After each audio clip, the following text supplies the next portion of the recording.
भोजपुरी के महान कलाकार आ देहाती दुनिया में फैलल कुरीति भ्रष्टाचार के अपना नाटक के जरिए पर्दाफाश करके समाज सुधार करे वाला अग्रदूत भिखारी ठाकुर के बारे में हम दो शब्द कहे जा रहल बानी। अगर गलती से कोनो गलती भेटा जाओ त क्षमा कइल जाई। भोजपुरी के लोक कलाकार, रंगकर्मी, लोक जागरण के संदेशवाहक, लोकगीत आ भजन कीर्तन के साधक, भोजपुरी के महानायक, युग पुरुष आ भोजपुरी के शेक्सपियर भिखारी ठाकुर अपना पहचान के मोहताज नइखन।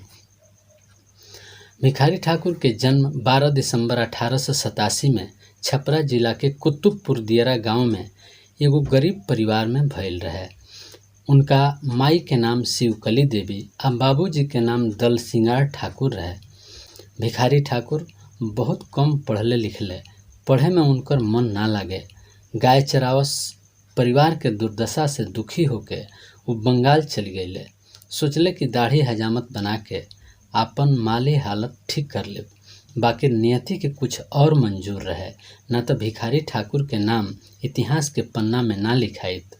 वो बंगाल के मेदिनीपुर जिला में रामलीला नाटक के मंचन देखले। वो नाटक के असर उनका पर वैसे ही पड़ल जैसे महात्मा गांधी पर सत्य हरिश्चंद्र नाटक के। वो बंगाल से घरे अइले त नाटक मंडली बनौले। बाबूजी आ माई के मना कइलो पर चोरी छुपे नाच के अभ्यास करे लगले। नुक्कड़ नाटक, गीत, कविता लिखे के अभ्यास करे लगले। दाढ़ी हजामत बनावल सब छूट गईल। वो अपना गीतों में गौले बाड़े, छूड़ा छूटल नाच का जर से, छूड़ा छूटल नाच का जर से। तब ई के जानत रहे कि झुग्गी झोपड़ी में रहे वाला, गाय चरावे वाला, चोरी छुपे नाच के अभ्यास करे वाला लइका एक दिन समूची दुनिया में नाम कमा ली, भोजपुरी के शेक्सपियर बन जाई। त यही जिसे शुरू भइल भोजपुरी के महानायक, भोजपुरी के युग पुरुष भिखारी ठाकुर जी के असली जीवन यात्रा। भजन कीर्तन, गीत, कविता आ नाटक के जरिए धीरे धीरे भिखारी के जीवन में सूर्योदय होखे लागल। समाज में उनकर अजोर फैले लागल। समाज में फैलल कुरीति, नशा, दहेज, बेमेल विवाह के नाटक के जरिए समाज में रखे लगले, जौना से उनकर ख्याति दिन प्रतिदिन बढ़े लागल। नाटक एगो ऐसन विधा है जौना के जरिए समाज में फैलल कुरीति के पर्दाफाश कइल जा सकेला आ जौना से समाज के सुधरे के मौका मिलेला। भिखारी ठाकुर की कीर्ति धीरे धीरे इतना बढ़ गई कि महान साहित्यकार, उपन्यासकार राहुल संस्कृतायन जी उनका के भोजपुरी के शेक्सपियर आ अनगढ़ हीरा कही के पुकड़ले। श्री ठाकुर बहुमुखी प्रतिभा के संपन्न आदमी रहले। उ लोक संगीतकार, गीतकार, कवि, नाटककार, निर्देशक, अभिनेता उ का ना रहले। अंग्रेज लोग उनका के राय बहादुर के उपाधि दिले। जगदीश चंद्र माथुर भिखारी ठाकुर के भरत मुनि के परंपरा के कलाकार कही के पुकरले। लेखक संजीव सूत्रधार नाम के उपन्यास लिखले। श्री ठाकुर ढेर सारा नाटक के मंचन कैले। बेटी बेचवा, विदेशिया, भाई विरोध, बेटी वियोग, कलयुग प्रेम, राधेश्याम बहार, बिरहा बहार, गबर घिंचोर, गंगा स्नान, विधवा विलाप, पुत्रवध, ननद भौजाई नाटक के मंचन कैले। समाज के सुधारे के प्रयास कैले। बेटी बेचवा में गरीब बाप अपना बेटी के अधेड़ उम्र के आदमी से कैसे बेच देता। लड़की के बाह पकड़ के बूढ़ा आदमी खींच रहल बा, लड़की अपना ओर खींच रहल बिया। जार बेजार रोवतिया, बाप से विलाप करतिया। रुपया गिनाई लिहला, पगहा धराई देहला, गैया कसैया हाथे बेचल हो बाबूजी। केई ऐसन जादू कइल, पागल तोहार मती भइल, नेटी काटी बेटी भसियवल हो बाबूजी। बेटी के विलाप सुनला पर रुआ रुआ खड़ा हो जाला। विदेशिया नाटक में जब नायिका के पति पूर्वी बनी जी मने आसाम बंगाल चल जाता रहे, तो भिखारी ठाकुर नायिका के मुंह से जौन वर्णन करौले बाड़े, ओई में भोजपुरी भाषा के खूबसूरती खूब झलकेला। धोती 5 धरिया पहनले, कान्हा पर चदरिया हो, बबरिया झारी के ना, गईले कवना नगरिया हो, बबरिया झारी के ना।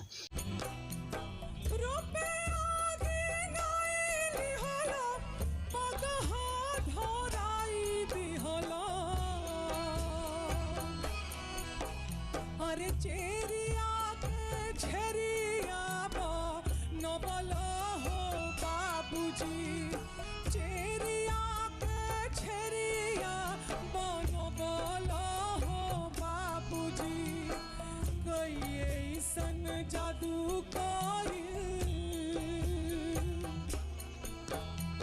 पागल तोहार मती भइल। अरे नेटी काटी बेटी फांसी अवला हो बाबूजी, नेटी काटी बेटी फांसी अवला हो बाबूजी। भोजपुरी नाटक गीत अपना पूरा परिवार के साथे देखल आ सुनल जा सकेला। एमे अश्लीलता नइखे। आज भोजपुरी इतना विकृत हो गईल बा कि देखल तो देखल, अपना परिचित आदमी के साथे सुने में भी शर्म लागेला। आज भोजपुरी अश्लीलता के पर्याय बन गईल बा। भोजपुरी कहला पर दिमाग में अश्लील फोटो बने लागेला। आज के भोजपुरी लेखक, गीतकार, फिल्मकार लोग के भिखारी ठाकुर से सबक लेवे के चाही। अपना नाटक के, फिल्म के, गीत के सुधार करके समाज पर सुंदर छाप छोड़े के चाही। रुपया कमाइल ना, समाज सुधारल उद्देश्य होखे के चाही। रुपया जीवन जिए के साधन है, ओकरा के ऊपर ले जाए खातिर कफन में पॉकेट ना होला। भिखारी ठाकुर दुआरे दुआरे दाढ़ी बनावस आ खाली पैर कोसों दूर न्योता न्योते जास। सामंती लोग एगो नाई के बेटा के जाति सूचक शब्द से रेकार लगा के बोलावे, जवना के जवाब भिखारी अपना पराक्रम से दिले। आज उनका नाम से सड़क बन रहल बा, चौराहा पर प्रतिमा लाग रहल बा। जब वर्ष 1992 में पटना यारपुर रेलवे क्रॉसिंग पर बनल पुल के नामकरण जब भिखारी ठाकुर सेतु रखे के आ ओकरा पश्चिमी छोर पर उनकर आदमकद प्रतिमा लगावे के सरकार के तरफ से ऐलान भइल, त छैंटी तर के ढाकलो लोग भिखारी के बारे में जान गए। भिखारी के नाम का प्रश्न पूछे लसन, भोजपुरी के शेक्सपियर केकरा के कहल जाला?